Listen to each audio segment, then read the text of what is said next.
বন্ধুরা আমি হ্যালো বন্ধুরা, আজকে আমি লোটে মাছের ঝাল করব। দেখো, লোটে মাছটা ভালো করে গরম জল দিয়ে ধুয়ে নিয়েছি, আর পেঁয়াজটা গ্রেট করে, আর রসুন 4-5 কোয়া রসুন আর কাঁচা লঙ্কা 6 পিস নিয়ে আমি থেতো করে নিয়েছি। এবার গ্যাসে তেল বসিয়ে দিয়েছি, একটু শুকনো লঙ্কা ফোড়ন দেবো। তেল গরম হয়ে গেছে,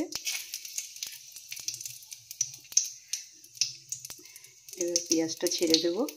পেঁয়াজ আর রসুন কাঁচা লঙ্কা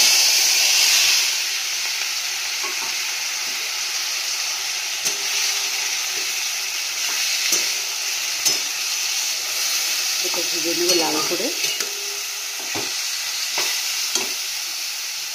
তো বন্ধুরা, পেঁয়াজটা একদম লাল করে ভেজে নিয়েছি। এবার আমি মাছটা ছেড়ে দেবো।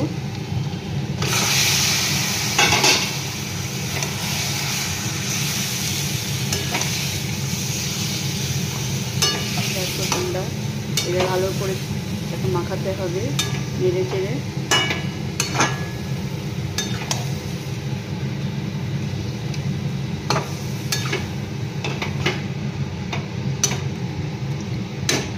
এবারে দিয়ে দেবো মশলা।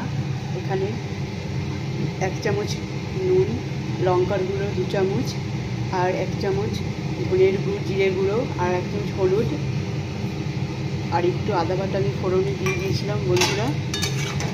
আবারও নেড়ে নেব ভালো করে। এবার সমানে কষাতে হবে, আর মশলা কিছু লাগবে না আমাদের। এটা নাড়তে নাড়তে পুরো ঝুড়ো হয়ে যাবে। লোটে মাছের ঝাল আর কি লোটে মাছের ঝুড়ো তোমরা বলতে পারো। খুবই টেস্ট হয় বন্ধুরা, দেখতে থাকো। দেখো বন্ধুরা, কতটা ঝোল বেরিয়েছে মাছ থেকে। আমি কিন্তু 1 ফোঁটা জল দিই, কিন্তু দেখো অনেক জল বেরিয়েছে। পুরো ঝোলটাকে টানিয়ে নেব, তবেই আমাদের হয়ে যাবে লোটে মাছের ঝাল বা লোটে মাছের ঝুড়ো। চলো তোমরা দেখতে থাকো, পরে নামিয়ে তোমাদের পরিবেশন করে দেখাচ্ছি। এই দেখো বন্ধুরা, আমার লোটে মাছের ঝাল বা লোটে ঝুড়ো আমার রেডি হয়ে গেছে। তোমরা এবার এভাবে তোমরা বানিয়ে খেয়ে দেখো, খুব টেস্টি হয়। আর ভিডিওটি কেমন লাগলো কমেন্ট করো। পাশে থেকো তোমরা, আর ফেসবুক পেজটাকে ফলো করো। চলো টাটা, পরে ভিডিওতে দেখা হচ্ছে, বাই।